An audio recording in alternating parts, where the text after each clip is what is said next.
Sego Seguego, everybody. My name is Mia Francis. I am from the Mohawks of Akwesasne. Akwesasne is a very unique community in the fact that we are divided into two countries, two provinces, and a state. That can become very difficult when we're trying to talk about programs and services, as well as emergency management. Back home, I sit on the Akwesasne Youth Council. We're pretty active within our community as far as volunteering and trying to bring the community together when oftentimes it's easy to become divided due to our situation. I work for our post-secondary division as the student support liaison to help our youth go to post-secondary. We have about 500 students right now that we are funding, and it is a privilege to support every day.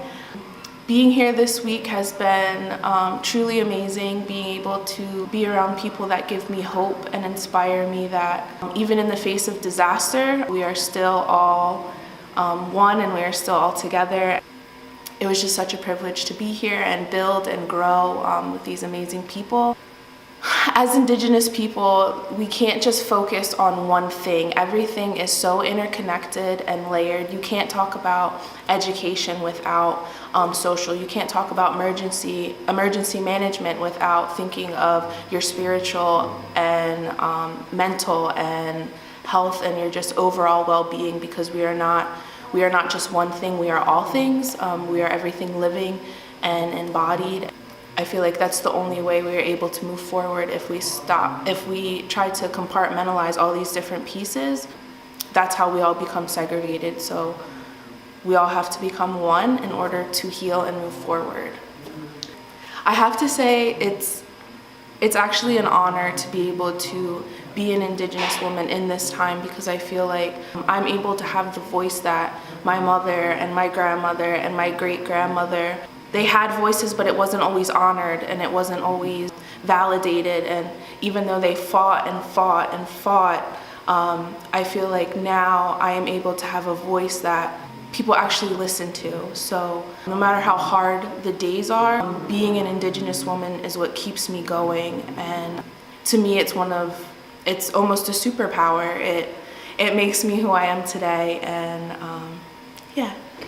I think if we can all take a step back and realize that our differences are what really bring us together, instead of dividing us, I think we'll be able to get a lot more done. And just being able to look past those differences is what gives me hope for the future. And especially with the people I was able to connect with this week, I'm leaving with such a full heart. I mean, these people are so amazing, and being able to work across lines of differences, I feel like as Indigenous people, that's what separates us, is because we see a difference and we want to embody that and learn from that, versus being like, this is my way or the highway, where we're like, what can I learn from you, versus highlighting that difference.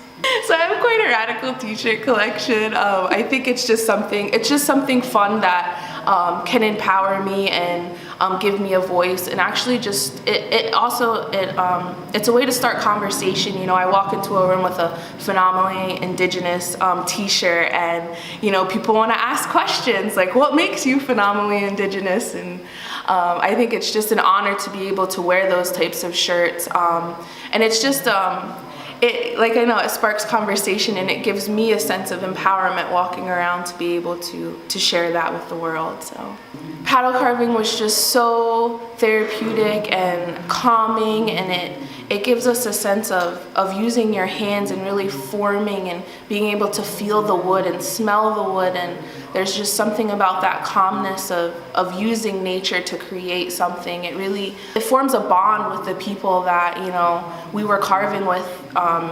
There's almost a camaraderie that comes with it, because we're all working towards a goal with this good sense of, we all have a good mind while we're doing it, and it brings this sense of calming and well-being.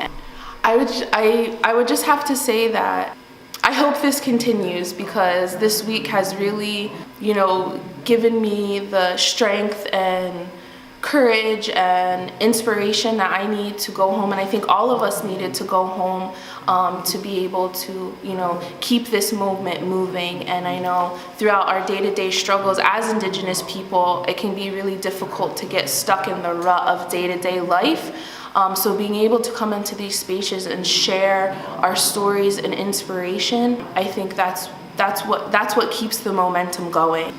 I just hope this program's able to continue.